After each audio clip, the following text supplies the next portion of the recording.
Ikamamatay mo ba pag hindi ka kinasal sa boyfriend mo? Ha? Ako na nagsasabi sa'yo. Hindi. Tsaka tignan mo yung itsura mo. Ang desperada mo.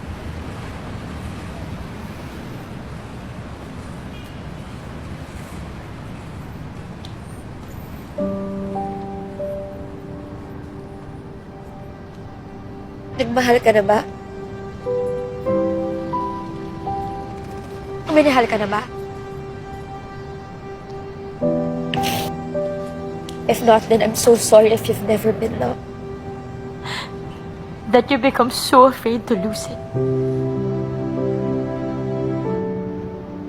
I hope one day makahanap ka ng ganung pagmamahal.